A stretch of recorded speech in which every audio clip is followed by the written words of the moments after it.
Assalamualaikum warahmatullahi wabarakatuh.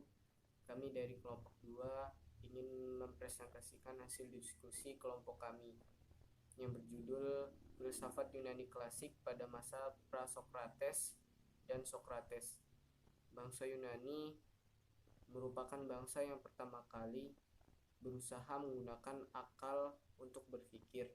Bangsa Yunani yang memiliki kegemaran merantau secara tidak langsung menjadi sebab meluasnya tradisi berpikir bebas yang dimiliki bangsa tersebut.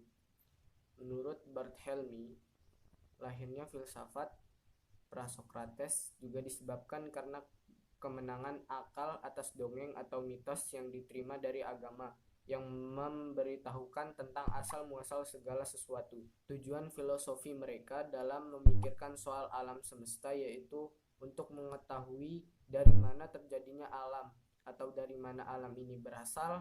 Hal ini yang menjadi sentral persoalan bagi mereka. Ada beberapa tokoh filosof pada masa Pra-Sokrates. Yang pertama ialah Thales. Thales adalah salah seorang ahli filsafat yang hidup di abad ke-6 sebelum Masehi. Menurut Thales, segala sesuatu itu berasal dari air. Air adalah pusat dan sumber segala yang ada dari segala sesuatu. Dari air itu juga terjadilah tumbuh-tumbuhan dan binatang. Bahkan tanah pun mengandung air. Argumen Thales ini merupakan argumen yang bukan hanya rasional, tetapi juga observatif. Ia juga mengemukakan bahwa bumi terletak di atas air, dan bumi dipandang sebagai bahan yang satu kali keluar dari laut dan terapung-apung di atasnya. Yang kedua, menurut Anaximandros. Anaximandros adalah salah seorang murid Thales, tetapi meskipun ia murid Thales, ia mempunyai prinsip yang berbeda dari gurunya. Menurutnya, prinsip dasar alam haruslah dari jenis yang tak terhitung dan tak terbatas, yang disebut apeiron. Pendapatnya yang lain yaitu, bumi seperti silinder, lebarnya 3 kali lebih besar dari tingginya. Dia tidak terletak atau bersandar pada suatu apapun. C. Anaximenes. Menurut Anaximenes, bumi ini seperti meja bundar dan melayang di atas udara. Demikian pula matahari, bulan, dan bintang.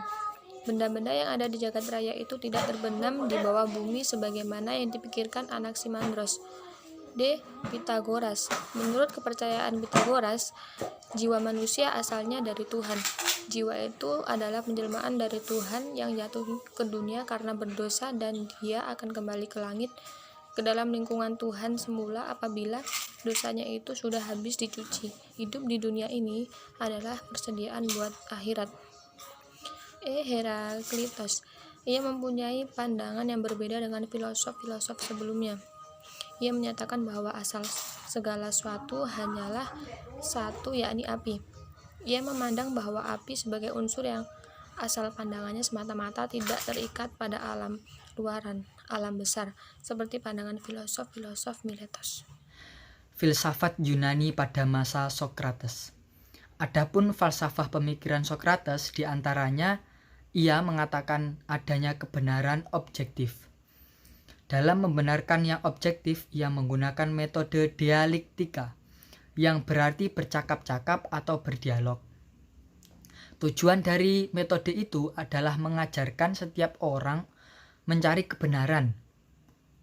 Dalam metode dialektikanya, dia menemukan 2 metode yang lain, yakni induksi dan definisi. Ia menggunakan metode induksi manakala pemikiran bertolak dari pengetahuan yang khusus, lalu menyimpulkan dengan pengertian yang umum. Sokrates juga menyimpulkan bahwa kebenaran itu tidak diperoleh begitu saja, melainkan dicari dengan sebuah keyakinan dan perjuangan. Dengan cara mencari kebenaran seperti itu, terlaksana juga tujuan yang lain, yaitu membentuk sebuah karakter. Selanjutnya ada beberapa pendapat dari tokoh filosof pada masa Sokrates. Di antaranya, yang pertama Plato. Menurut pemikiran falsafahnya, dunia lahir adalah dunia pengalaman yang selalu berubah-ubah warna-warni. Semua itu adalah bayangan dari dunia idea. Keadaan idea sendiri bertingkat-tingkat. Idea yang tertinggi adalah idea kebaikan, di bawahnya idea jiwa dunia, berikutnya idea keindahan yang menimbulkan seni, ilmu, pendidikan, dan politik. Dengan demikian, jelaslah bahwa kebenaran umum itu memang sudah ada, bukan dibuat melainkan sudah ada di dalam idea. Selanjutnya Aristoteles